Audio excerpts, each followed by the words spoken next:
আজই ডাউনলোড করুন আর এনজয় করুন আপনার পছন্দের শো। আমার মেয়েকে আমার কাছে ফিরিয়ে দিয়ে তুমি তোমার মাতৃঋণ শোধ করো। তোকে এখন এখানে থাকতে হবে না। আর্যদা এক্ষুনি কি কি নাম রাজনন্দিনী কি নাম বললেন?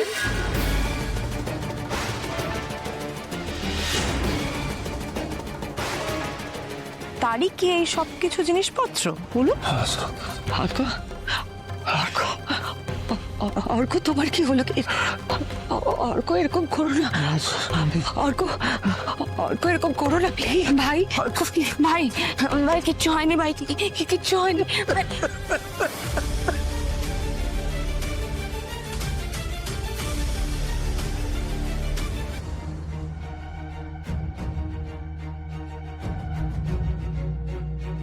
এই স্যারে কি হয়েছে প্লিজ বলো আমাকে।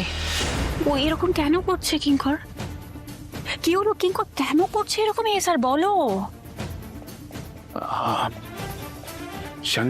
তুমি জানো না? সিরিয়াসলি তুমি জানো না? তুমি তো কথা বলছিলে, আমি দেখেছি সেটা। কি কথা বলছিলে? আমি আমি আমি বোঝার চেষ্টা করছিলাম, আমি বোঝাবার অনেক চেষ্টা করছিলাম, কিন্তু কিন্তু কিন্তু কি? কিঙ্কর কেন বলছো না? কিন্তু কি বলো? আমি আমি কি বলবো? আমি স্যার তো যা বলার সবার সামনে বললো, আমি নতুন করে আলাদা করে কি বলবো? ম্যাডাম আমার কিছু বলার নেই। আমি ভাবলাম অন্তত তুমি হয়তো জানবে। আমি সব জানি মীরা ম্যাডাম, আমি সব জানি, কিন্তু সব কথা তোমাকে বলা যাবে না কিছুতেই না। আমি তোমাকে সব দিয়েছি আর্য।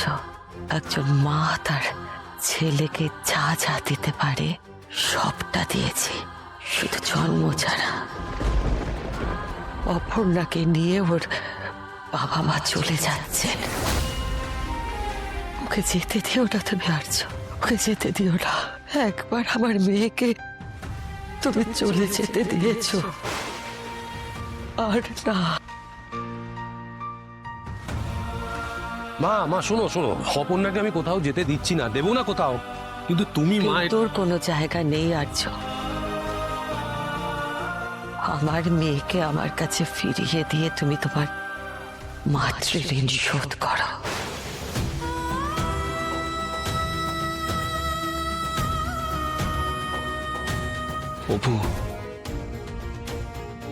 অপু আমার বলতে খুবই খারাপ লাগছে, কিন্তু আমি বলতে বাধ্য হচ্ছি। মা দেখ, আমাদের না অনেক কিছুর অভাব ছিল।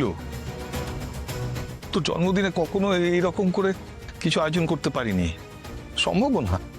কিন্তু কি বলতো, আমাদের না সবার মুখে হাসির কোনোদিন অভাব ছিল না। আজকে প্রথমবার তোর জন্মদিনে তোর চোখে জল দেখলাম মা। আমাদের বুকটা ফেটে যাচ্ছে রে মা। আমি ঠিক আছি বাবা। না, ঠিক নেই, এখানে অনেক কিছু ঠিক নেই। আমি সব বুঝতে পারছি অপু, সব বুঝতে পারছি। বাবা শোন মা, তোকে এখন এখানে থাকতে হবে না।